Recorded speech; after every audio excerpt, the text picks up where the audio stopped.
Hello. Hello दोस्तों, नमस्कार। कैसे हैं आप सभी? आरएस की तैयारी आपकी अच्छे से चल रही होगी। और केंद्रीय बजट 2024-25 जहां से क्वेश्चन आने की संभावनाएं हैं, तो उन संभावनाओं को देखेंगे कहां से प्रश्न बन सकता है। छोटी सी क्लास होगी, लेकिन यहां से आपको 2-3 प्रश्न देके चली जाएगी। तो वो प्रश्न महत्वपूर्ण है, इसलिए अच्छे से पढ़िएगा। केंद्रीय बजट 2024-25 है, इसके बारे में हम डिस्कशन करते हैं। चलो आ जाइए केंद्रीय बजट के बारे में। इसमें क्या रहेगा, आपके एमसीक्यू भी रहने वाले हैं ना। एमसीक्यू है, ये भी इसके अंतर्गत रहने वाले हैं। दूसरी चीज आपके इसमें क्या रहने वाली है, कंटेंट भी रहने वाला है। तो आइए सबसे पहले आपके क्या है, केंद्रीय बजट 2024-25 आर्थिक विकास रोजगार को बढ़ाने में उनकी महत्वपूर्ण भूमिकाओं को पहचानते हुए कृषि विनिर्माण सेवा क्षेत्रों की वर्धी विकास के लिए एक व्यापक रोड मैप आपके क्या है पेश करता है। लेकिन प्रश्न यहां से पूछा जा सकता है, एक प्रश्न कि केंद्रीय बजट 2024-25 चार प्रमुख समूहों पर केंद्रित है। वो समूह निम्नलिखित में से कौन सा समूह पर केंद्रित नहीं है, यहां से प्रश्न आ सकता है। तो पहला आपका क्या है, गरीब। क्या है, गरीब के ऊपर आपका फोकस किया गया है। दूसरा आपका महिलाओं के ऊपर फोकस है। तीसरा आपका युवाओं पे है। और चौथा आपका किसान या अन्नदाता के ऊपर आपका क्या है, फोकस किया हुआ है। तो आपका गरीब है, महिला है, युवा है और अन्नदाता के ऊपर आपके क्या है, फोकस किया हुआ है। याद रखिएगा।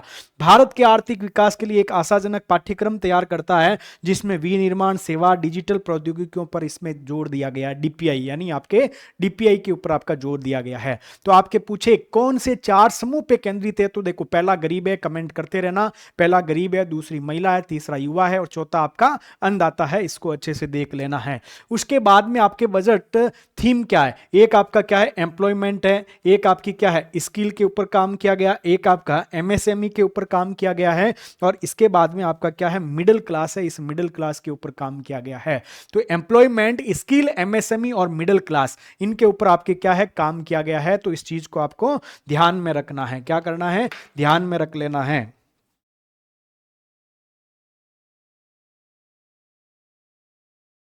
चलो आगे।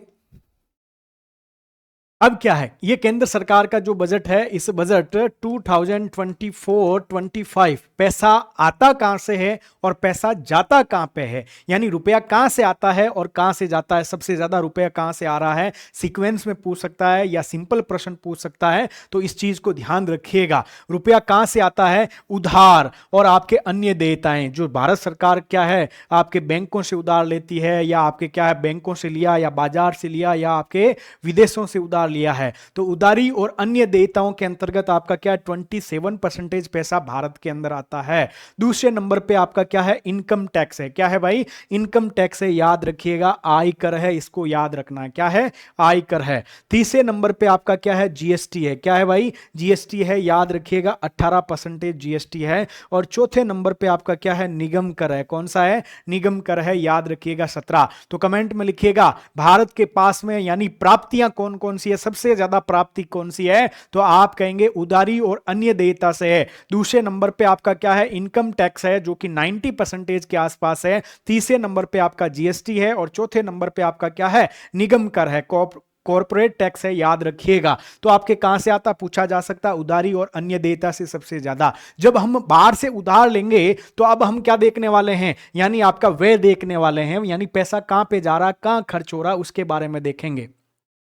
तो आपके रुपया कहां जाता है, करों और शुल्कों में राज्य का हिस्सा, क्योंकि जो हम कर का कलेक्शन करते हैं उसमें से आपके राज्यों को देना पड़ता है। क्या देना पड़ता है, कर के कलेक्शन में आपको राज्यों को देना। जैसे आपके 15वां वित्त आयोग के अनुसार इतना पैसा दिया गया, मतलब 41% आपके राज्यों को और 1% आपका जम्मू कश्मीर यूटी के लिए रखा हुआ था। उसी प्रकार से आपके क्या है, आपके जैसे 16वां वित्त आयोग अरविंद पनगड़िया जी की अध्यक्षता में आपका 1 अप्रैल 2026 से है, उसके ऋत्विक आपके राजनम है। और आपके क्या, उसके 4 मेंबर है, नाम याद होने चाहिए, वहां से प्रश्न आ सकता है। जैसे अजय नारायण झा हो गए, और आपका निरंजन राजा अध्यक्ष हो गया, सौम्या कांति घोष हो गया, आपका जॉर्ज एनी मैथ्यू हो गया। तो यहां से प्रश्न आ सकता है, आपको मेंबर पूछ ले आर्टिकल कौन सा है, वो अब चीजें आपको आनी चाहिए। एग्जाम के लास्ट टाइम है, इसलिए इसको आपको क्या है, 1-2 बार इस क्लास को देख लेना, आपका काम बन जाएगा, प्रश्न हो जाएगा। पहले पढ़ते तो भूल जाते, अब आपको क्या लेटेस्ट पढ़ा हुआ याद रह जाएगा। तो करों व शुल्कों में आपके राज्य का हिस्सा है, याद रखिएगा 21%। फिर आपका क्या है, है। इधर आपने जब उधार लिया,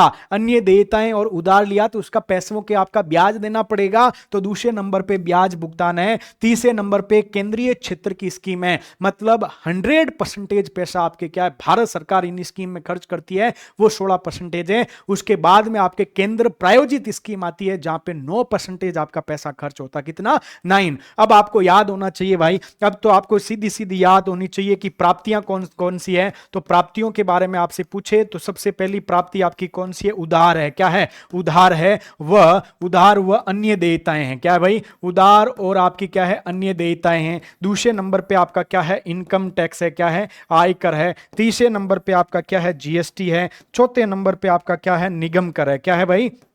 निगम कर है, इसको याद रखिएगा। इसके बाद में आपकी क्या वे कहां पे होता है? तो सबसे ज्यादा वे आपके क्या है कि आपके राज्यों को आपके क्या है? राज्यों को कर व शुल्क में हिस्से में आपके खर्च होता है। कर व शुल्क में हिस्सा, इसके अंतर्गत सबसे ज्यादा पैसा खर्च होता है। दूसरे नंबर पे पैसा जहां पे हमने उधार लिया तो उसका देना पड़ेगा ब्याज, मतलब आपके ब्याज भुगतान पर पैसा खर्च होता है। कहां पे? ब्याज भुगतान पे होता है। तीसरे नंबर पे आपके राज्यों के कर व शुल्क में हिस्सा, ब्याज भुगतान। और तीसरे नंबर पे आपका कौन सा आ जाएगा? तो तीसरा आपका क्या है? केंद्र आपके क्या है? केंद्रीय क्षेत्र की योजना है। केंद्रीय क्षेत्र की योजना है। और चौथे नंबर पे आपके क्या आ जाएगा? चौथे पे आ जाएगा केंद्र प्रायोजित स्कीम आ जाएगी। क्या आ जाएगी? केंद्र प्रायोजित स्कीम आ जाएगी। इनको याद कर लीजिएगा, प्रश्न आ सकता है। किससे पैसा आता है, कहां पैसा जाता है, प्रश्न आपसे पूछा जा सकता है, इसलिए इसको आपको क्या कर लेना है?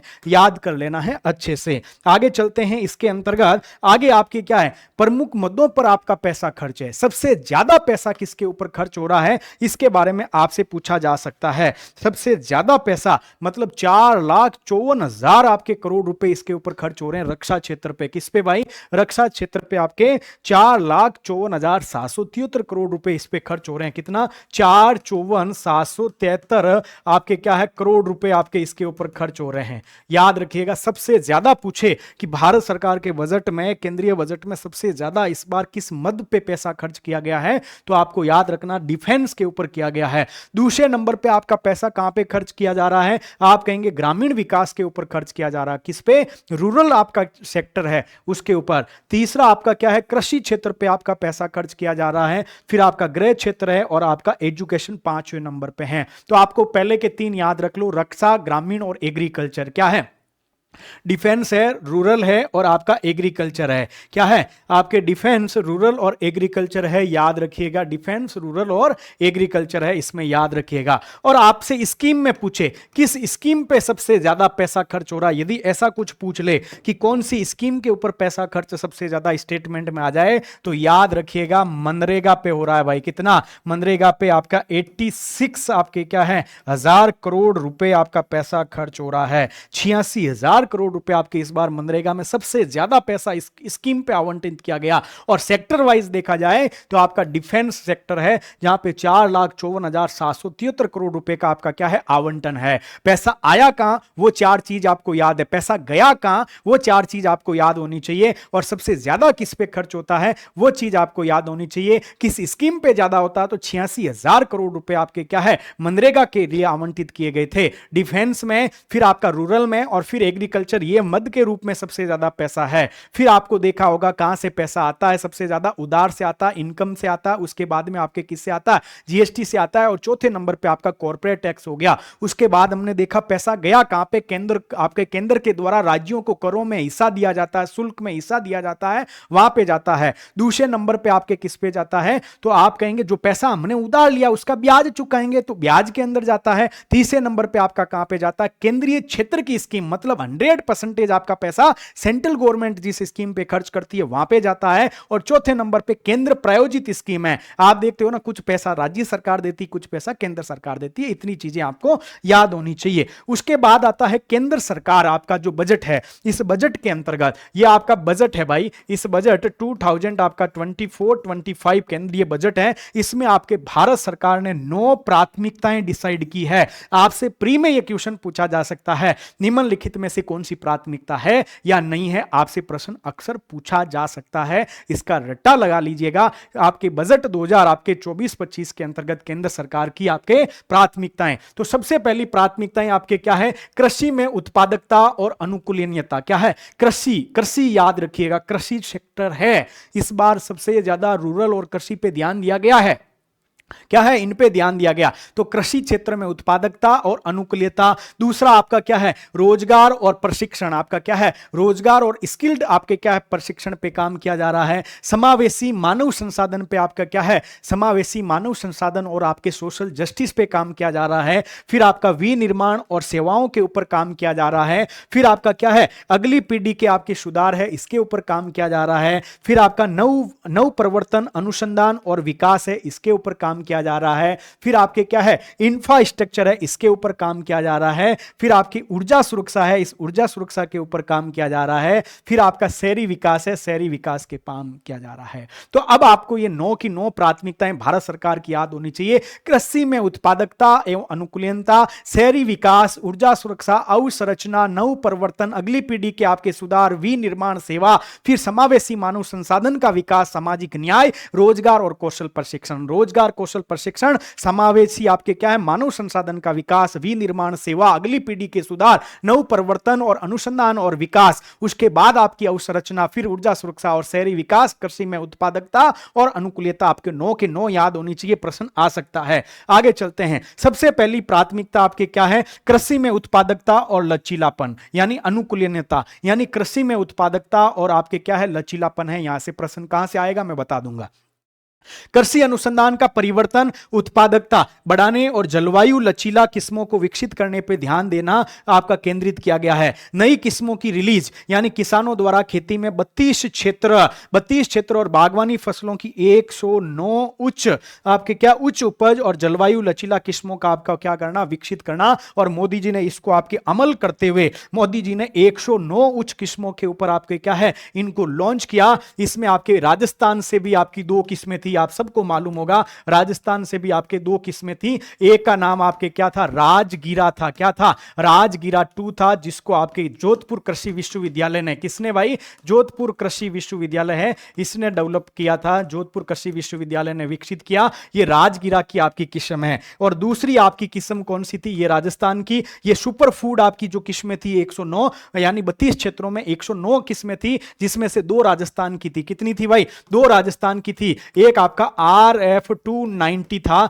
जो कि आपके सौंफ की किस्म है। किसकी किस्म है? आपके सौंफ की किस्म है। अब आपको याद आना चाहिए, ये आपका क्या है? आप कहेंगे जयपुर में एक विश्वविद्यालय है आपका नरेंद्र कर्ण, आपका क्या है? आपके नरेंद्र कर्ण नरेंद्र आपका कृषि विश्वविद्यालय जयपुर है, उसके द्वारा इसको विकसित किया गया है। पूछा जा सकता RS प्री में, क्योंकि ये आपका क्या है? ये बजट से ही तो निकल के आया है, 109 किस्मों में से वहीं से तो निकल के आया है, इसको याद रखिएगा। उसके बाद प्राकृतिक खेती, अगले 2 वर्षों में प्रमाणन और ब्रांडिंग समर्थित देश भर में 1 करोड़ किसानों को आपके क्या है? प्राकृतिक खेती से जोड़ना। कितने करोड़ को? 1 करोड़ किसानों को। फिर आपके 10,000 आवश्यकता आधारित जैव इनपुट आपके केंद्रों की स्थापना करना। कितने? 10,000। कितने भाई? 10,000 आपके आवश्यकता आधारित जैव इनपुट केंद्रों की आपके इसमें स्थापना की जाएगी। और ये बिहार पीसीएस हुआ था पेपर, वहां पे यहां से प्रश्न पूछा था ये कि केंद्रीय बजट के आत्मनिर्भरता सेगमेंट में कौन शामिल नहीं है। तो एक आत्मनिर्भरता प्राप्त करने के लिए एक मिशन का शुभारंभ किया गया है।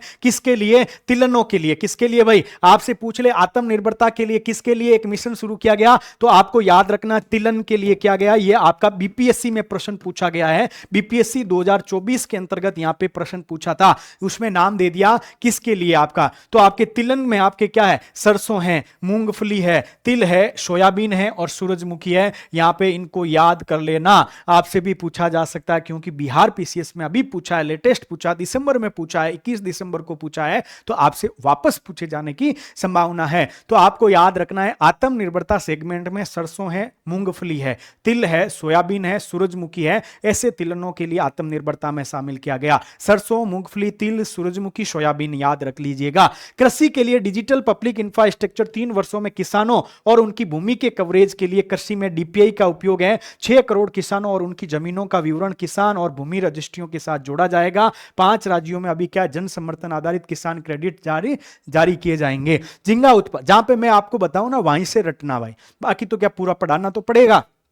झींगा उत्पादन के लिए प्रसंस्करण क्षेत्र यहां से नहीं पूछा जाएगा, ये एक तो याद कर लेना भाई, एक इसको याद कर लेना, एक 10,000 जैव आधारित आवश्यकता आधारित, एक आपको किसको याद करना है 109 में से आपके राजस्थान की 2 है, इनको याद कर लेना, प्रश्न आ सकता है। दूसरी प्राथमिकता आपका क्या है, रोजगार और कौशल प्रशिक्षण की थी। किसकी थी, रोजगार और आपका क्या है कौशल प्रशिक्षण है, इसकी थी। तो रोजगार से जुड़ा प्रोत्साहन प्रधानमंत्री ने पैकेज के रूप में रोजगार से जुड़े प्रोत्साहन के लिए आपके 3 योजनाएं आपके क्या है इसके अंतर्गत शुरू की गई है। पहली आपकी योजना ए, ये योजना सभी औपचारिक क्षेत्रों में, कहां पे भाई, यहां पे आपको औपचारिकता पे ध्यान रखना, औपचारिक क्षेत्रों में कार्यबल में शामिल होने वाले सभी नए व्यक्तियों को 1 महीने का वेतन प्रदान करने के लिए शुरू की गई है। ईपीएफओ में पंजीकृत पहली बार काम करने वाले कर्मचारियों को 3 किस्तों में 1 महीने का वेतन सीधे लाभ दिया जाएगा, सीधा आपका वेतन। सहायता 15,000 रुपए तक की इसके अंतर्गत होगी। पात्रता सीमा 1 लाख रुपए प्रति माह का वेतन होगी, मतलब 1 लाख से नीचे हो तब आपको 15,000 रुपए की सहायता आपको दी जाएगी केंद्र सरकार के द्वारा, याद रख लीजिएगा। ये लाभ 210 लाख, मतलब आपके 210 का मतलब 2 करोड़ 10 लाख आपके लोगों को लाभ दिया जाएगा। दूसरा योजना बी, विनिर्माण में रोजगार सृजन, रोजगार के पहले 4 वर्षों में ईपीएफओ योगदान के संबंध में कर्मचारी और नियोक्ता दोनों को सीधे निर्दिष्ट पैमाने पर प्रदान किया जाने वाला प्रोत्साहन। इस योजना से आपके 30 लाख युवाओं को क्या होगा, लाभ होगा, याद रख लीजिएगा। फिर सी को देखो, नियोक्ताओं को सहायता, यह नियोक्ता केंद्रित योजना सभी क्षेत्रों में अतिरिक्त रोजगार को आपके कवर करेगी। प्रति माह 1 लाख रुपए तक के वेतन के भीतर सभी अतिरिक्त रोजगार काउंट आपके क्या है किया जाएगा। सरकार प्रत्येक अतिरिक्त कर्मचारी के लिए अपने ईपीएफओ योगदान में नियोक्ताओं को 2 साल के लिए प्रति माह 3,000 रुपए तक की प्रतिपूर्ति करेगी। मतलब ये नियोक्ता है ना, नियोक्ता है उसको भी आपके क्या है इसके अंतर्गत बोला गया कि आपको भी हम देंगे, आप तो रोजगार दो लोगों को ज्यादा से ज्यादा। कार्यबल में महिलाओं की भागीदारी ये बढ़ाने के लिए आपके छात्रावास खोलेंगे। फिर आपका क्या है कौशल कार्यक्रम, 5 साल की अवधि में 20 लाख युवाओं को कौशल प्रदान करने के लिए एक नई केंद्र सेक्टर योजना शुरू की जाएगी। 1000 औद्योगिक प्रशिक्षण संस्थानों में आपके क्या है परिणाम विन्यास के साथ हब और स्पोक आपकी व्यवस्था उन्नत की जाएगी। यहां पे छोड़ दिया है कौशल ऋण, कहां तक के 7.5 लाख रुपए तक के, कितने 7.5 लाख रुपए तक के ऋण की सुविधा के लिए मॉडल कौशल ऋण योजनाओं को संशोधित किया जाएगा। क्वेश्चन बन सकता है कि कौशल आपके क्या है मॉडल कौशल ऋण योजना में आपके क्या है कितने लाख रुपए तक का ऋण दिया जाता है, तो 7.5 लाख को याद कर लेना, कितना 7.5 लाख हो। सरकार द्वारा परिवर्तित फंड से गारंटी के साथ 5 लाख रुपए, इस उपाय से हर साल 2500 छात्रों को आपके क्या मिलने की उम्मीद है भाई। फिर शिक्षा ऋण, घरेलू संस्थाओं में उच्च शिक्षा के लिए 10 लाख रुपए तक का, कहां पे देखो यहां पे घरेलू संस्थान है। अब आपसे एग्जामिनर क्या कहेगा, घरेलू और विदेशी संस्थानों में, घरेलू और विदेशी, तब आपको कहना है कि आपकी बत्ती एकदम क्या है कि गलत है। यहां पे सिर्फ क्या है घरेलू है, इसको याद रखिएगा। घरेलू संस्थानों में उच्च शिक्षा के लिए 10 लाख रुपए तक के ऋण की वित्तीय सहायता, इस उद्देश्य के लिए ई वाउचर हर साल 1 लाख छात्रों को सीधे दिए जाएंगे। और केंद्र सरकार आपके जो ये आपको क्या है 10 लाख का जो ऋण मिलेगा ना, इसके ऊपर आपके जो भी ब्याज की दर होगी उसका 3% आपका क्या है वार्षिक ब्याज उपादान आपके भारत सरकार भर देगी, है ना, याद रखिएगा इसको। फिर क्या समावेशी मानव संसाधन, विभिन्न कार्यक्रमों के माध्यम से सभी पात्र लोगों को कवरेज करने के लिए संतुलित दृष्टिकोण है, इसको याद रखिएगा। पूर्वोदय को याद रख लेना है, पूर्वोदय के अंतर्गत याद रख लेना। आपके उत्तर पश्चिमी राज्य नहीं है पूर्वोदय में, तो आप कहेंगे देश के पूर्वी क्षेत्र के सर्वांगीण विकास के लिए बिहार, फिर आपका झारखंड, पश्चिम बंगाल, उड़ीसा और आंध्र प्रदेश। याद रखना आपको असम मिलने को मिल जाएगा, आपको क्या है असम मिल जाएगा, आपको मिल जाएगा मेघालय मिल जाएगा, आपका गलत हो जाएगा। याद करिएगा पूर्वी क्षेत्र में आपका बिहार है, झारखंड है, पश्चिम बंगाल है, उड़ीसा है, आंध्र प्रदेश को शामिल करते हुए पूर्वोदय नामक एक योजना शुरू की जाएगी। इसमें मानव संसाधन विकास, बुनियादी ढांचे और आर्थिक अवसरों के सृजन को शामिल किया जाएगा, ताकि इस क्षेत्र को विकसित भारत के लक्ष्य को प्राप्त करने का क्या बनाया जा सके, इंजन बनाया जा सके। बिहार से संबंधित घोषणा, यहां से भी बिहार पीसीएस में प्रश्न पूछा गया कि गया में औद्योगिक नोड कनेक्टिविटी परियोजनाएं जैसे पटना पूर्णिया एक्सप्रेसवे, बक्सर भागलपुर एक्सप्रेसवे हमारे लिए इतना महत्वपूर्ण नहीं है, ये इतना महत्वपूर्ण नहीं है, इसमें आगे चलते हैं। आंध्र प्रदेश, ये पूछा जा सकता है, आंध्र प्रदेश पुनर्गठन अधिनियम के प्रावधानों के प्रति दृढ़ प्रतिबद्धता की पुनरावृत्ति। मतलब आंध्र प्रदेश पुनर्गठन अधिनियम आपका 2014 के अंतर्गत आया था। जब 2 जून 2014 को तेलंगाना अलग राज्य बन गया तो उसमें कहा गया कि हम आपको जो क्षतिपूर्ति हो रही है वो देंगे। तो वो बोला कि हम उस प्रतिबद्धता के प्रति वापस क्या है, सजग हैं। और इसी सजग के वर्तमान में जो चालू वित्त वर्ष में 15,000 करोड़ रुपए की व्यवस्था की जाएगी। आपसे पूछा जाएगा कि भाई कितने हजार करोड़ रुपए की व्यवस्था की जाएगी, तो 15, 20, 30, 35 ऐसा मिले तो 15 पे आपको क्या करना है, आपको राइट कर देना है। साथ ही भविष्य के वर्षों में अतिरिक्त राशि दी जाएगी। पोलावरम सिंचाई परियोजना का वित्त पोषण शीघ्र ही पूरा करना। रॉयल सीमा प्रकाशन आपका उत्तरी तटीय आंध्र पिछड़े हैं, वहां पे अनुदान देना। फिर पीएम आवास योजना, देश के ग्रामीण और शहरी क्षेत्रों में पीएम आवास योजना के अंतर्गत इस बार आपके कितने का लक्ष्य है, 3 करोड़ अतिरिक्त मकान बनाने का लक्ष्य पूछा जा सकता है। प्रधानमंत्री जनजातीय उन्नत ग्राम योजना 15 नवंबर को इस स्कीम को आपके 15 नवंबर 2024 को आपके रांची से इस स्कीम को लॉन्च कर दिया है। रांची से इस स्कीम को लॉन्च कर दिया है। लगभग आपका 79 आपके क्या है, 79 आपके 1000 आपके क्या है, करोड़ रुपए इसके ऊपर पैसे खर्च किए जाएंगे। तो आपका किससे संबंधित है, अभियान का उद्देश्य आदिवासी बहुल गांवों, आकांक्षी जिलों में आदिवासी परिवारों के लिए संतृप्ति कवरेज को अपनाकर आदिवासी समुदायों की सामाजिक आर्थिक सुधार करना। और कितने गांवों को, 63,000 गांवों में 5 करोड़ आपके क्या है, आदिवासियों को। याद रखिएगा 63,000 आपके गांव हैं और याद रखिएगा 5 करोड़। इसमें आपके 25 मंत्रालय, 25 आपके क्या है, 25, इसमें 17 मंत्रालय है, क्या है, 17 मंत्रालय है। और आपके क्या है, 25 आपके कार्यक्रम शामिल है। ये भी हमने पढ़ा था स्कीम के अंतर्गत, नहीं पढ़ा है तो क्लास को जाके देख लीजिएगा। फिर आपके पूर्वी क्षेत्र, उत्तरी पूर्वी क्षेत्र के लिए बैंक और पोस्ट इंडिया पेमेंट बैंक है, जो आपके क्या है, post India payment. Nachiket Maurya समिति की आपकी सिफारिश न्यूनतम आपके 100 करोड़ रुपए है, याद रखिएगा। ये पैसा जमा कर सकती है, ऋण नहीं दे सकती, क्रेडिट कार्ड नहीं दे सकती, लेकिन डेबिट कार्ड दे सकती है। ये स्कीम अब आपको याद आनी चाहिए, तो आपके 100 अतिरिक्त आपकी शाखाएं खोलेंगे। फिर आपकी विनिर्माण और सेवाएं, एमएसएमई को बढ़ावा देने के समर्थन आपका क्या है, बहुत पहले की गई है। तो विनिर्माण क्षेत्र में एमएसएमई के लिए बिना किसी समपार्श्विक तीसरे पक्ष की गारंटी के ऋण गारंटी योजना, ये क्वेश्चन पूछ लिया गया है कि ऋण क्रेडिट गारंटी आपकी क्या है, स्कीम किससे संबंधित है। आरपीएससी ने इस प्रश्न को पूछा है, इस प्रश्न को आरपीएससी ने पूछ लिया है भाई। आरपीएससी ने प्रश्न पूछ लिया है अभी आपके 2 महीने पहले कि आपका ऋण गारंटी योजना आपके किस सेक्टर से संबंधित है। विनिर्माण क्षेत्र में जो एमएसएमई होती है ना, उसके लिए यह प्रश्न पूछा है, वापस आ सकते हैं। फिर क्या है, सार्वजनिक क्षेत्र के बैंक एमएसएमई को ऋण के लिए अपने इन हाउस ऋण मूल्य मॉडल का निर्माण करेंगे। सरकार द्वारा परिवर्तित निधि से गारंटी के माध्यम से तनाव अवधि के दौरान एमएसएमई को ऋण सहायता है। तरुण, इसको भी पूछा जाएगा, अभी पूछा नहीं है, इसको पूछ ले भाई। तरुण ऋण के तहत ऋण चुकाने वाले एमएसएमई उद्यमियों को मुद्रा ऋण सीमा को 10 लाख से बढ़ाकर कितना कर दिया,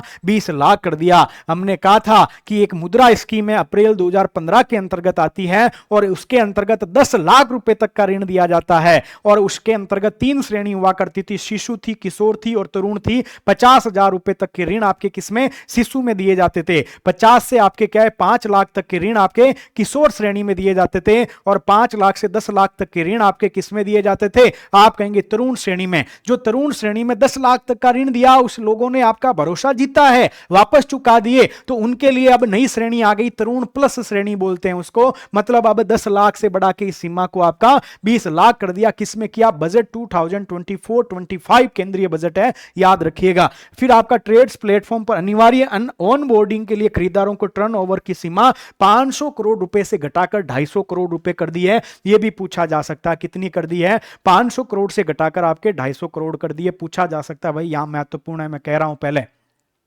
एमएसएमई क्लस्टरों में सिडबी शाखाओं की स्थापना, खाद्य विकिरण गुणवत्ता प्रशिक्षण के लिए 50 एमएसएमई इकाइयों की स्थापना। यहां पे पूछा जा सकता है 100 एमएसएमई, 60 एमएसएमई, 70 एमएसएमई, 50 को याद रखिएगा, 50 एमएसएमई। फिर आपका शीर्ष कंपनियों में इंटर्नशिप, यही तो आपके पीएम आपके क्या है, प्रधानमंत्री इंटर्नशिप योजना है, यही तो स्कीम है, इसकी घोषणा हुई है, स्कीम आ गई, क्वेश्चन आएगा यहां से। तो शीर्ष कंपनियों में आपकी इंटर्नशिप 5 वर्ष में 1 करोड़ युवाओं को 500 शीर्ष कंपनियों में इंटर्नशिप के अवसर अवसर प्रदान करने के लिए एक व्यापक योजना जिसका नाम प्रधानमंत्री इंटर्नशिप योजना है आ चुकी है। 6,000 रुपए की एक मुश्त आपकी सहायता के लिए साथ 5,000 रुपए प्रति माह का इंटर्नशिप भत्ता दिया जाएगा। यानी आपके 5 वर्षों में 1 करोड़ युवाओं को लाभ देना है और 500 शीर्ष कंपनियों में इंटर्नशिप दी जाएगी। 6,000 रुपए एक मुश्त राशि दी जाएगी, 5,000 रुपए प्रति माह दिए जाएंगे और इसमें कंपनियों को प्रशिक्षण लागत और इंटर्नशिप लागत का 10% अपने CSR फंड से वहन करना होगा। अब एग्जामिनर यहां पे क्या करेगा, कंपनियों को प्रशिक्षण लागत और इंटर्नशिप लागत का 50% पैसा CSR फंड से खर्च करना आपके अनिवार्य कर दिया। तो आपको एकदम सोचना है कि नहीं भाई 10% है और इस स्कीम को आपके क्या है, पीएम आपका क्या है, पीएम इंटर्नशिप स्कीम कहा जाता है। क्या है, इंटर्नशिप आपकी स्कीम है, इसको याद रख लीजिएगा। इस स्कीम के बारे में पूछा जा सकता है, क्या है, पूछा जा सकता है, याद रख लेना इसको। मंत्रालय पूछ ले भाई, तो मंत्रालय आपका कॉर्पोरेट मंत्रालय कौन सा है, आप कहेंगे कॉर्पोरेट मंत्रालय है, याद रख लीजिएगा। कौन सा मंत्रालय है, कॉर्पोरेट मंत्रालय है। फिर आपको याद रखना लक्ष्य कितना है, आप कहेंगे 5 वर्षों में, कितने वर्षों में, 5 वर्षों में 1 करोड़ आपके क्या है, 1 करोड़ को आपके लाभान्वित करना, 1 करोड़ को इंटर्नशिप देना। क्या देना, इंटर्नशिप देना, याद रख लीजिएगा, इंटर्नशिप देना, इसको याद रख लीजिएगा। और ये भी आपके शीर्ष 500 कंपनियों में, शीर्ष 500 आपकी जो कंपनियां हैं उसके अंतर्गत इंटर्नशिप देना है, याद रखिएगा। फिर आपको याद रखना है, यानी ये 10वीं क्लास से ज्यादा पढ़े लिखे नहीं होने चाहिए भाई। फिर आपको याद रखना है 21 से, आयु वर्ग क्या है, 21 से 24 वर्ष है, इसको भी आपको याद रख लेना है। इसके अंतर्गत आपको एक मुश्त राशि मिलेगी, वो आपकी 6,000 है। क्या है, एक मुश्त राशि आपकी क्या है, 6,000 है, याद रख लीजिएगा। और दूसरा आपको प्रति माह कितना मिलेगा, तो प्रति माह के लिए याद रखिएगा 5,000 रुपए मिलेगा। साथ ही आपको इसके अंतर्गत इस चीज को भी याद रखना कि जो कंपनियां हैं वो कंपनियां आपके क्या है, कंपनियां इंटर्नशिप लागत का क्या है, इंटर्नशिप लागत का 10% पैसा CSR फंड का, CSR का पैसा खर्च कर सकती है। वो सारी चीजें अब आपको मालूम होनी चाहिए, प्रश्न पूछा जा सकता है। औद्योगिक पार्क 100 शहरों में, RS मेंस में भी यहां से प्रश्न पूछा था। 100 शहरों में या उनके निकट संपूर्ण अवसंरचना के लिए निवेश के लिए तैयार प्लग एंड प्ले औद्योगिक पार्कों का विकास राष्ट्रीय औद्योगिक गलियारा विकास कार्यक्रम के तहत 12 औद्योगिक पार्कों को आपके मंजूरी दी गई है। और ये 12 औद्योगिक पार्कों में से राजस्थान के अंतर्गत आपके क्या है, 2 है। राजस्थान के अंतर्गत आपके 2 है, एक आपका जोधपुर है, एक आपका क्या है, जोधपुर है, और एक आपका कहां पे है, पाली के अंतर्गत है। कहां पे भाई, ये करंट अफेयर्स में है, जोधपुर और पाली पढ़ लिया होगा। किराए का आवास औद्योगिक श्रमिकों के लिए शयन गृह प्रकार के आवासों के साथ किराए के आपका आवास को भी आपके क्या है, VGF समर्थन पैसा दिया जाएगा। आपके वायबिलिटी गैप फंड है उसके तहत आपका क्या है, पैसा दे दिया जाएगा। PPP मोड में ये सुविधा दी जाएगी, ये स्कीम याद कर लीजिएगा।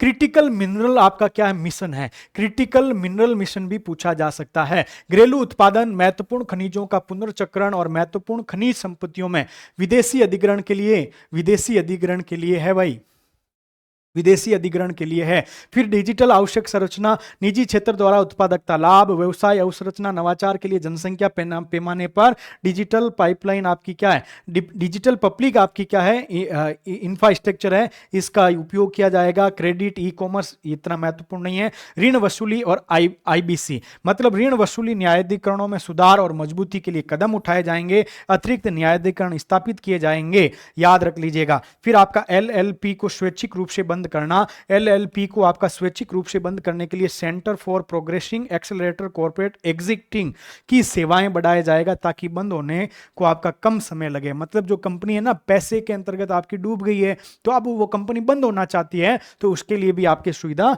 की जाएगी। फिर आपका शहरी विकास है, शहरी विकास के लिए सबसे महत्वपूर्ण इसको याद कर लीजिएगा, क्या है, ट्रांजिट ओरिएंटेड आपका डेवलपमेंट, TOD यानी ट्रांजिट ओरिएंटेड आपका डेवलपमेंट है। इसमें 30 लाख से अधिक आबादी है ना, उससे आपका 30 लाख से अधिक आबादी के देश के 14 बड़े शहर हैं उनको इसके तहत आपका विकसित किया जाएगा। तो आपके ट्रांजिट ओरिएंटेड डेवलपमेंट 30 लाख से अधिक आबादी वाले 14 या तो वहां पे संख्या चेंज होगी, 30 की जगह 50 हो जाए, 20 हो जाए, 10 हो जाए, या यहाँ पे चेंज होगा 15 की जगह 20, आपके 14 की जगह 20 हो जाए या 13 हो जाए। तो ट्रांजिट ओरिएंटेड डेवलपमेंट योजना, शहरी विकास पीएम आवास योजना शहरी 2 के तहत 10 लाख करोड़ रुपए में 10 लाख करोड़ के निवेश से 1 करोड़ आपके, देखो 3 करोड़ का टारगेट था, 3 में से आपका 1 करोड़ तो आपके क्या है, शहरी आवास में, और 2 करोड़ आपके किस में है, ग्रामीण आवास के अंतर्गत। ये भी पूछ ले आपसे तो याद रखिएगा। जलापूर्ति के लिए राज्य सरकार और बहुपक्षीय पैसे, ये सरकार को पैसे। स्ट्रीट मार्केट, चुनिंदा शहरों में 100 साप्ताहिक स्ट्रीट मार्केट खोले जाएंगे। राज्यों को महिलाओं द्वारा खरीदी गई संपत्तियों पर शुल्क कम करने पर विचार को प्रोत्साहित किया जाएगा। ऊर्जा सुरक्षा, परमाणु ऊर्जा में निजी क्षेत्र के सहयोग से पहल की आपकी शुरुआत की जाएगी। पीएम सूर्यघर, ये स्कीम आई, इसका भी प्रश्न पूछ लिया है, ये आई। और 1 करोड़ 2027 तक, कब, मार्च 2027 आपका कब भाई, मार्च 2027 मार्च तक 1 करोड़ परिवारों को हर महीने 300 यूनिट तक, कितनी, 300 यूनिट तक मुफ्त बिजली प्राप्त करने में सक्षम बनाने के लिए छत पर सौर संयंत्र स्थापित करने के लिए पीएम सूर्यघर आपकी बिजली को, इसको आपका बढ़ावा दिया जाएगा। तो आपके क्या है, इस स्कीम को रट लेना, पीएम सूर्यघर स्कीम है। कौन सी है, पीएम सूर्यघर आपकी स्कीम है, याद रख लीजिएगा। पीएम सूर्यघर स्कीम है। राजस्थान की आपकी सुजस आई, उसमें डेट दे रखी है 15 फरवरी 2024, याद कर लीजिएगा। दूसरा आपको याद रखना है, यानी आपके मार्च, लक्ष्य क्या है, तो लक्ष्य याद रखना है कि मार्च 2027 तक, कब भाई, मार्च 2027 तक 1 करोड़ घरों पर आपके क्या है, सौर प्लेटें लगाना, 1 करोड़ घरों पर रूफटॉप आपके क्या है, सोलर संयंत्र लगाना, याद कर लीजिएगा। और इसी लक्ष्य में राजस्थान सरकार का लक्ष्य कितना है, तो आप कहेंगे 5 लाख है। कितना है, 5 लाख है, इसको भी आपको याद कर लेना है। साथ ही आपको क्या याद करना है, पैसे इस पे खर्च कितने किए जाएंगे, तो 75,000 करोड़ रुपए आपके क्या है, इस पे पैसे खर्च किए जाएंगे। साथ ही याद रखना है, इस पे आपके क्या है, इस पे आपको याद रखना है कि 3 किलोवाट तक, ठीक है, 3 किलोवाट तक आपके क्या है, या तो 3 किलोवाट या 3 किलोवाट से आपका अधिक है, तो वहां पे आपको 78,000 रुपए मिलेंगे। कितने, 78,000 रुपए आपको क्या है, मिलने वाले हैं। फिर आपका क्या है, 2 से आपका 3 है, या तो 3 हो या आपके 2 से 3 है, किलोवाट तक है, तो याद रखिएगा इसमें आपको मिलेंगे 60,000 रुपए। कितने, 60,000 रुपए मिलेंगे। और आपका 1 किलोवाट तक का हो, कितना हो, 1 किलोवाट, इसमें ऐसा होगा, यानी 1 किलोवाट, 1 से आपका 2 किलोवाट, इसमें आपको 30,000 रुपए मिलेंगे ना, 30,000 रुपए मिलेंगे, याद रखिएगा। और जिला स्तर पर क्या है, प्रत्येक जिले में आपके क्या है, आदर्श सौर ग्राम बनाया जाएगा। कितना, आदर्श सौर ग्राम बनाया जाएगा, याद रख लीजिएगा। साथ ही आपको याद क्या रखना है, 300 यूनिट आपके क्या है, मुफ्त बिजली मिलेगी। कितनी, 300 यूनिट मुफ्त बिजली, वो सारी चीजें याद कर लीजिएगा। आगे चलते हैं, आगे क्या है, पंप स्टोरेज नीति आपकी लाई जाएगी। उन्नत ultra super critical thermal power plant भी आपके लगाया जाएगा, यानी ये 800 मेगावाट का वाणिज्यिक संयंत्र स्थापित करने के लिए एनटीपीसी और आपके बीएचईएल के मध्य आपका क्या है, संयुक्त इसको खोला जाएगा। हार्ड टू एबेट उद्योगों के लिए रोड मैप, इन उद्योगों को मौजूदा performance achieve and trade mode से इंडियन कार्बन मार्केट मोड में बदलने के लिए उचित आपके नियम बनाए जाएंगे। और इसको रट लेना भाई, इसको रट लेना कि आपके क्या है, यहां पे आपके ऊर्जा ऑडिट की बात की जाएगी। पारंपरिक सूक्ष्म और लघु उद्योगों को समर्थन, पीतल और सिरेमिक सहित 60 समूहों को, याद रख लीजिएगा, कितने समूह, 60 समूहों में पारंपरिक और सूक्ष्म उद्योगों के निवेश ग्रेड ऊर्जा ऑडिट की सुविधा प्रदान की जाएगी। कितने में, आप कहेंगे निवेश ग्रेड ऊर्जा ऑडिट कितने समूह में, कितने क्लस्टर में, तो आपके 60 क्लस्टर है, याद रख लीजिएगा। फिर आपका इंफ्रास्ट्रक्चर आता है, पूंजीगत व्यय के लिए बुनियादी ढांचे का 1,11,111 करोड़ रुपए का प्रावधान, जो कि जीडीपी का 4% है। यानी आपका पूंजीगत व्यय कितना है, जीडीपी का 4% है, याद रखिएगा। प्रधानमंत्री ग्राम सड़क योजना का चौथा चरण में 25,000 गांवों का आपके क्या है, सड़कों से जोड़ा जाएगा। और चौथा चरण 2028-29 में आपका समाप्त होने वाला, 2024-25 से 2028-29 तक है। सिंचाई और कोसी मेची अंतरलिंक परियोजना आपकी शुरू की जाएगी। पर्यटन, ये भी आपका प्रश्न पूछा गया है, क्या है, सफल काशी विश्वविख्यात की तर्ज पर विष्णुपद मंदिर कॉरिडोर, जो कि गया में है, कहां पे है, गया में है। और महाबोधि आपके क्या है, महाबोधि आपके क्या है, इसको भी याद रखना, विष्णुपद आपका और महाबोधि है, इन दोनों कॉरिडोरों को आपका विकास किया जाएगा, बिहार के अंतर्गत है। कहां पे? दोनों ही बिहार है, याद रख लीजिएगा, बिहार है, बिहार है। ये आपका बोध गया है, वो आपके गया के अंतर्गत है। फिर आपका नवाचार अनुसंधान और आपके क्या है, नव प्रवर्तन अनुसंधान और विकास है। राष्ट्रीय अनुसंधान कोष बनाया जाएगा। फिर निजी क्षेत्र संचालन, 1 लाख करोड़ का वित्त पोषण पूल, महत्वपूर्ण नहीं है, ये महत्वपूर्ण है भाई। क्या है? अंतरिक्ष अर्थव्यवस्था के विकास के लिए यहां पे आपको लिखेगा 10,000 करोड़ रुपए लिख सकता है। तो आपको याद रखना 1,000 करोड़ रुपए का उद्यम पूंजी कोष आपके गठन किया गया है। यहां पे याद करना, बत्ती आपकी यहां पे तेज होनी चाहिए कि 1,000 करोड़ रुपए का उद्यम पूंजी कोष आपके क्या है, स्थापित किया जाएगा। फिर अगली पीढ़ी के सुधार जो कि नोवा है, आपके आर्थिक नीति ढांचा, उत्पादन के कारकों की उत्पादकता में सुधार के लिए आर्थिक नीति ढांचे का आपका निर्माण किया जाएगा। ग्रामीण शहरी भूमि के संबंधी आपके कार्रवाई, मतलब आपके क्या है, जो भूमि की रजिस्ट्री होती है ना, उसको भी आपके जैसे आधार होता है ना, उसी प्रकार से आजकल क्या है, जमीन के भी आपके क्या है, लैंड के रिकॉर्ड के लिए भी आपको ऑनलाइन सुविधाएं की जा रही हैं। जैसे आपने देखा होगा कि अभी आपके क्या है, स्वामित्व स्कीम चल रही है, उससे आपके गांव की आपके क्या है, मानचित्र तैयार किए जा रहे हैं। ये प्रश्न आपके आरपीएससी ने पूछ लिया है, इसको भी रट्टा मारिएगा। प्रश्न क्या है, ये नाबालिगों के लिए माता पिता और अभिभावकों के योगदान के एक निवेश योजना है। वयस्क होने पर योजना का सामान्य एनपीएस खाते में निर्बाध रूप से परिवर्तित किया जा सकता है। मतलब 18 वर्ष तक तो आपके परिवार के संग, 18 के बाद आपके क्या है, उसको आपको आवंटित कर दिया जाएगा, याद रखिएगा। व्यवसाय करने में आसानी, ईज ऑफ डूइंग बिजनेस को बढ़ाने के लिए आपके विश्वास विधेयक 20 का मसौदा तैयार करना है। फिर अगला क्या, जलवायु के लिए, जलवायु वित्त के लिए आपके क्या वर्गीकरण, जलवायु अनुकूलन संबंधी निवेशों के लिए आपका क्या है, पूंजी उपलब्ध करवाई जाएगी। जैसे अभी आपके क्या है, स्टील के अंतर्गत आपके भारत सरकार ने टैक्सोनॉमी आपके क्या है, टैक्सोनॉमी आपका जारी किया। क्या है? टैक्सोनॉमी। और ऐसा जारी करने वाला भारत आपका फर्स्ट स्टेट है। क्या है? भारत आपका फर्स्ट आपके क्या है, कंट्री बन गया है, देश बन गया है, याद रखिएगा। टैक्सोनॉमी नीति जारी करने वाला स्टील के अंतर्गत। फिर आपका एनपीएस है, जो कि आपके आम नागरिकों की सुविधाओं को राजकोषीय नई पेंशन, न्यू पेंशन स्कीम है, तो इसको याद रखिएगा। इसको भी 1 अप्रैल 2025 से शुरू हो रहा है और आपके महाराष्ट्र ने सबसे पहले लागू किया है, इसको याद कर लेना है। अब आपके सामने प्रश्न है, इन प्रश्नों को देखिएगा। बजट घोषणा क्या है? बजट घोषणा 24-25 में माता पिता अभिभावकों द्वारा अवयस्क बच्चों के लिए एनपीएस में अंशदान हेतु कौन सी योजना शुरू की जा रही है? तो आपका मिशन वात्सल्य योजना। कौन सी है? मिशन वात्सल्य योजना है, इसको रट लेना है। बजट घोषणा 2024-25 में काशी विश्वनाथ मंदिर कॉरिडोर मॉडल के अनुरूप किस मंदिर कॉरिडोर के विकास के लिए सहायता के लिए सम्मिलित नहीं किया है? यानी आपका क्या है, विष्णुपद मंदिर गया ये शामिल है, महाबोधि सम्मिल ये शामिल है, लेकिन ये आपका शामिल नहीं है, उड़ीसा वाला शामिल नहीं है, याद रखिएगा। ये आपका जो उड़ीसा का है लिंगराज मंदिर कॉरिडोर भुवनेश्वर है, ये इसके अंतर्गत आपका शामिल नहीं है, इसको याद रखना है। बजट घोषणा 2024-25 के तहत कितने गांवों को प्रधानमंत्री आपके ग्राम सड़क योजना के तहत, तो आपका 25,000 गांव, कितने? 25,000 गांवों को चतुर्थ चरण के अंतर्गत शामिल किया गया है। कितने गांवों को? 25,000 गांवों को, इसका भी रट्टा कर लेना है। फिर आपके क्या है, वर्तमान वित्त वर्ष के अनुसार पूंजी, आपका पूंजीगत व्यय जीडीपी का कितना प्रतिशत रखा गया है? पूंजीगत व्यय आपका क्या है, जीडीपी का कितना प्रतिशत रखा गया है? तो आपके 4% है। कितना है भाई? 4% आपके जीडीपी का क्या है, याद रखिएगा इसको। फिर आपके क्या है, बजट तांबा यानी पीतल, पढ़ा था ना हमने, पीतल और सिरेमिक क्लस्टर के लिए कितने? तो आपके 60, याद रखिएगा। कितने भाई? 60 क्लस्टरों के लिए आपके क्या है, निवेश ग्रेड ऊर्जा लेखा परीक्षा की आपके क्या पहले चरण में उपलब्ध करवाया जाएगा।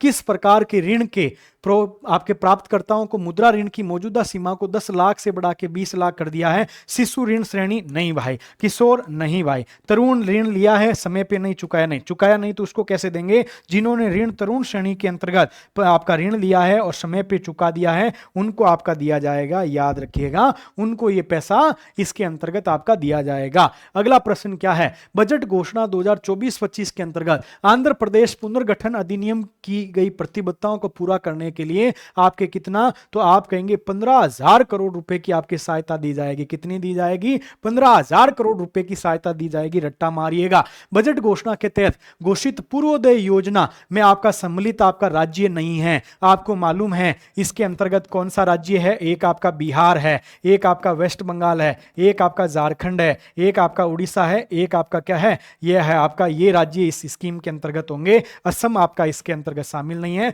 इसका आंसर क्या हो जाएगा? डी हो जाएगा। क्या हो जाएगा? आंसर आपका डी हो जाएगा। अगला आपका क्या है? आपका पूर्वोदय स्कीम है। इसका उद्देश्य क्या है? तो पूर्वी क्षेत्र का आपका क्या करना? चहुमुखी विकास करना। क्या करना? पूर्वी क्षेत्र का चहुमुखी विकास करना। बजट घोषणा 24-25 में देश के पूर्वी क्षेत्र के लिए कौन सी स्कीम? क्या मिशन पूर्वोदय, पूर्वी भारत अभियान, रोशनी अभियान या पूर्वोदय योजना? तो याद रखिएगा ये पूर्वोदय योजना है। कहां है? पूर्वोदय योजना है। इसमें आपका बिहार है, इसमें आपका वेस्ट बंगाल है, इसमें आपका ओडी है, इसमें आपका एपी है, इसमें आपका झारखंड है। 1 2 3 4 5, 1 2 3 4 5, ये भी आपसे पूछा जा सकता है।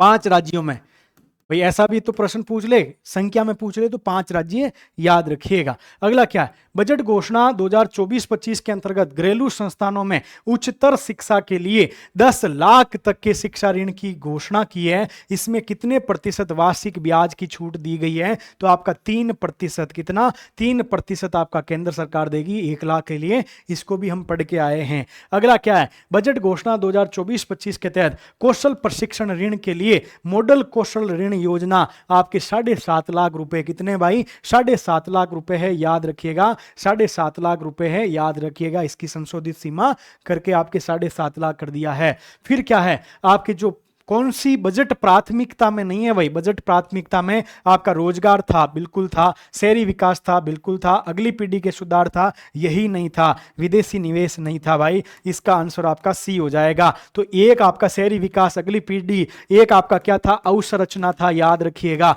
एक आपका शहरी विकास आ गया, अवसंरचना आ गया। फिर आपका क्या है? कृषि आ जाएगा, कृषि आ जाएगा। फिर आपका नव परिवर्तन आ जाएगा। क्या आ जाएगा? नव परिवर्तन, अवसंरचना आ जाएगा, याद रखिएगा। फिर आपका इसके अंतर्गत क्या आ जाएगा? विनिर्माण आ जाएगा। क्या आ जाएगा? विनिर्माण व सेवा आ जाएगा, याद रखिएगा। इसके बाद में आपका कौन सा आ जाएगा?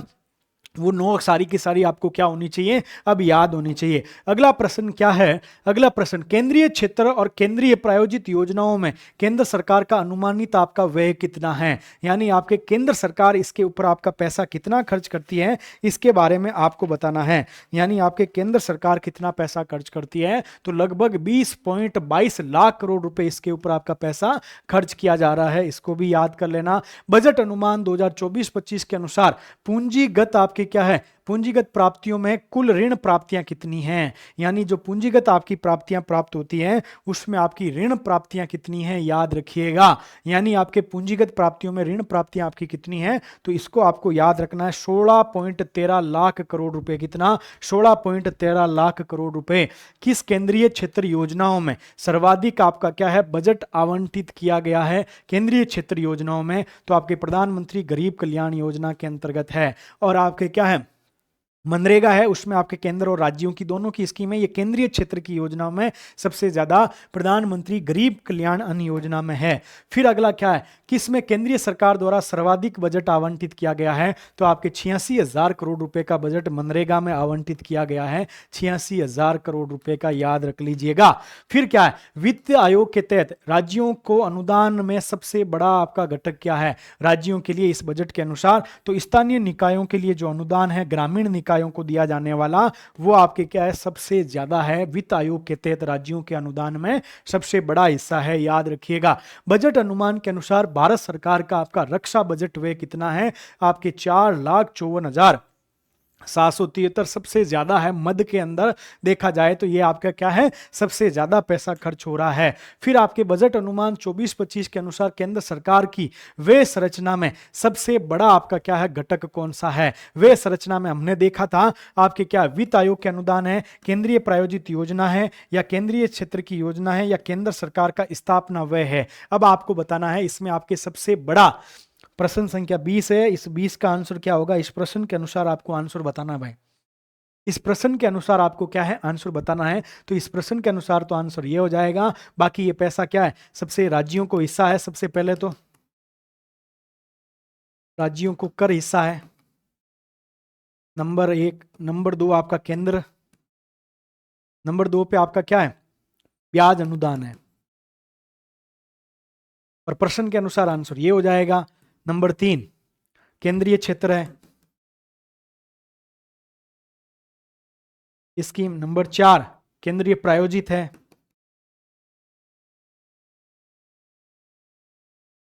आगे चलते हैं। केंद्र की निविल प्राप्तियों में सर्वाधिक आपका पैसा कहां से आता है? शुद्ध कर राजस्व से, आपका क्या है, गैर ऋण पूंजीगत प्राप्तियों से, गैर कर राजस्व से, या ब्याज प्राप्ति से? आपका 21 नंबर प्रश्न है। इसके अनुसार आपको आंसर बताना है कि आपका सबसे शुद्ध कर, केंद्र का शुद्ध कर राजस्व है, इससे आपका सबसे ज्यादा पैसा आता है सरकार के पास में।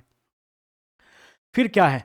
केंद्र सरकार के प्रभावी पूंजीगत व्यय का घटक नहीं है। केंद्र सरकार का पूंजीगत व्यय है, इस पूंजीगत व्यय का आपका घटक नहीं है। पूंजीगत व्यय ये तो है, पूंजीगत परिसंपत्तियों के सृजन, ये ब्याज अदायगी आपके क्या है, पूंजीगत के व्यय का नहीं है, ये राजस्व व्यय का हिस्सा। किसका है? राजस्व व्यय का हिस्सा है, याद रखिएगा। ये आपके ब्याज अदायगी किसका हिस्सा है? राजस्व व्यय का है। फिर आपका क्या है? बजट अनुमान 2024-25 के अनुसार प्रत्यक्ष कर प्राप्तियां जीडीपी का 6.8% है, और बजट अनुमान 2024-25 के अनुसार अप्रत्यक्ष कर प्राप्तियां आपके क्या है? प्राप्तियां प्रत्यक्ष कर प्राप्तियों से आपके क्या है? अधिक है। 23 नंबर प्रश्न आपका क्या कह रहा है? तो आपके क्या हो जाएगा? गलत हो जाएगा। पहला स्टेटमेंट राइट है, दूसरा आपका गलत है। इसका आंसर आपका सी हो जाएगा कि आपके 6.8 तो ठीक है, लेकिन अप्रत्यक्ष कर आपके प्रत्यक्ष करों से अधिक नहीं है, प्रत्यक्ष कर आपके क्या है? ज्यादा है।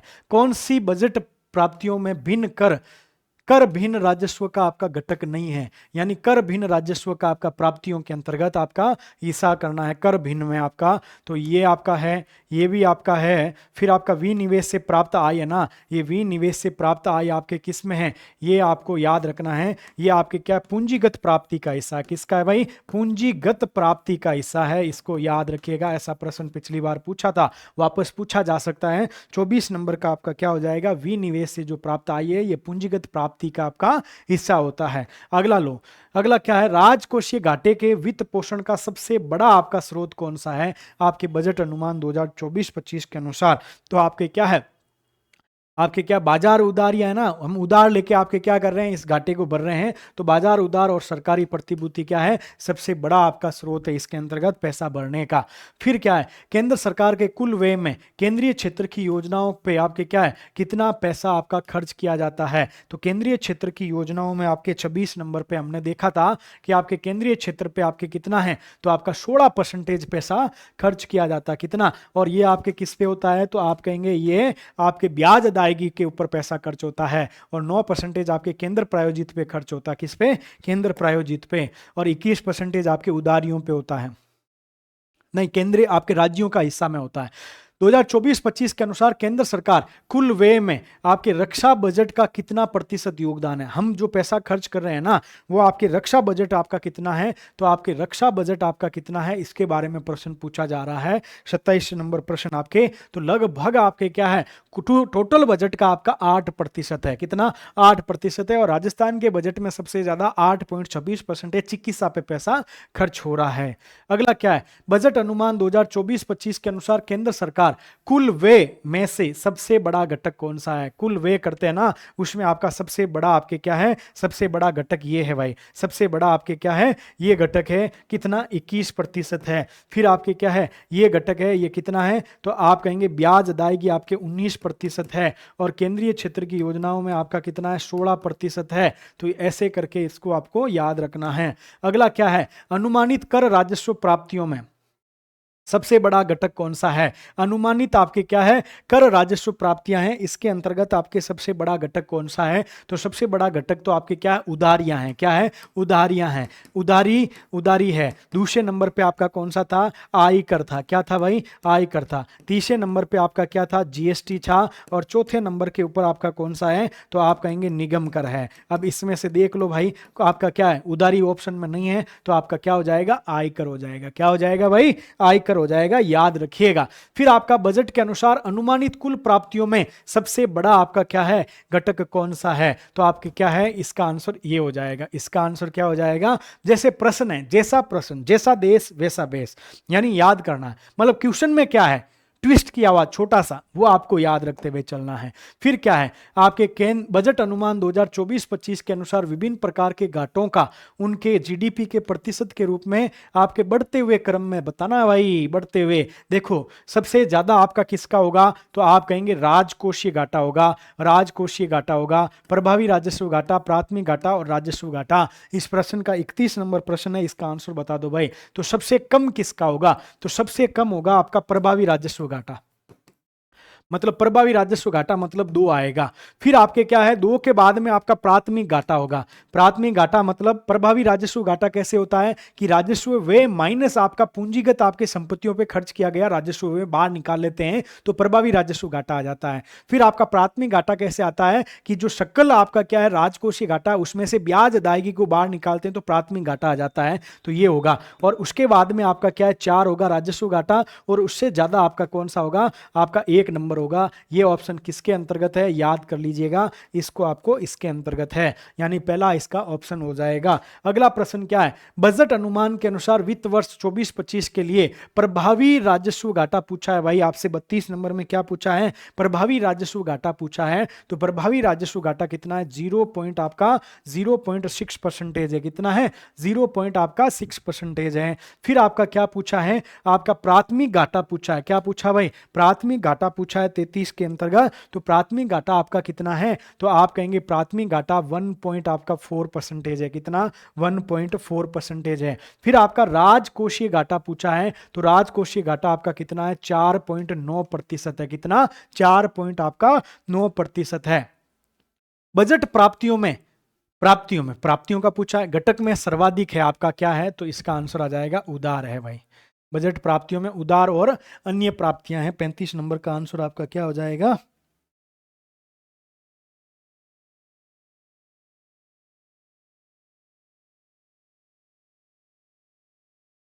तो इस प्रकार से ये आपका जो बजट वाला टॉपिक था, इस बजट वाले टॉपिक को हमने क्या कर लिया, पूरा कर लिया है।